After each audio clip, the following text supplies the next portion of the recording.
do you think it's possible to have too much choice? Well, Audi clearly doesn't, because its model range consists of a staggering 20 different body styles, and now with the launch of the new A7, you've got another one to choose from as well.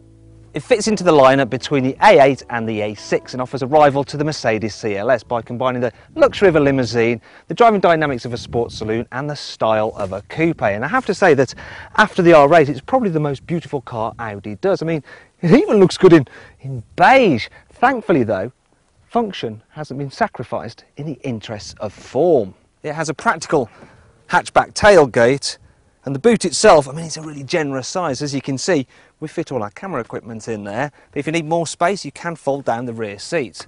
As for accommodation for the rear passengers, well, follow me. As you can see, the A7 only has 2 rear seats, but there's lots of space for me to stretch my legs out. And the question is, has that sloping roofline impeded headspace? Well, look, I'm not actually touching the roof, which is quite impressive. Anyway, that's enough about what this car is like in the back. Let's see what it's like from the point of view of the driver. Being an Audi, the A7 obviously feels very well built, but I have to say it has the most stylish cabin I've seen on any car in the range. I really like the way the dash kind of sweeps around you. It's a bit like a BMW actually, and I mean that as a compliment. And there's some nice touches as well, such as the way these door inlays mirror the rear quarter light.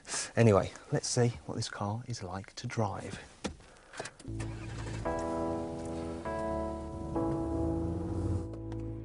From launch, the A7 will be available with 2 petrol and 2 diesel engines, all of which have stop-start technology. This car has the 242 brake horsepower 3-litre TDI, and it's good for 0 to 62 miles an hour in just 6.3 seconds, yet it will return 47 miles per gallon.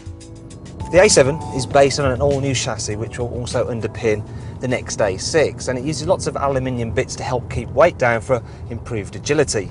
That said, it's still too big and heavy to feel like a sports car. However, it's pretty engaging to drive still, and I have to say, it feels more fun than a BMW 5 Series GT or a Mercedes CLS. I mean, it just goes around corners so well and remains completely flat. And there's so much grip from this Quattro 4-wheel drive system that you can go around bends at speeds that, quite frankly, can make you feel a little bit sick. Thankfully, while the A7 can be fun, it's also very relaxing too. I mean, the suspension is very comfortable. I do have a caveat for that though, because these Sardinian roads are so smooth, they're a bit like driving on a freshly plastered wall. But what bumps I have gone over, it's dealt with them very well. And this, plus the fact that it's just so supremely quiet in here, means that you can just waft along in your own cocoon of tranquility.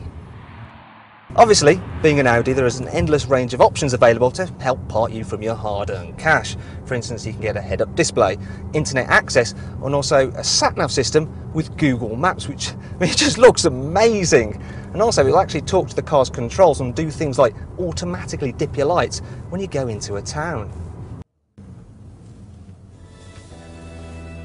However, I have a word of warning for you. Do not get too carried away with the A7's options list, because while it starts at £44,000, if you were to select everything, it'll go up to 94 grand. That said, it is a very desirable car and it is a worthy addition to the Audi range. That's so long as you're not the kind of person who thinks there's such thing as too much choice.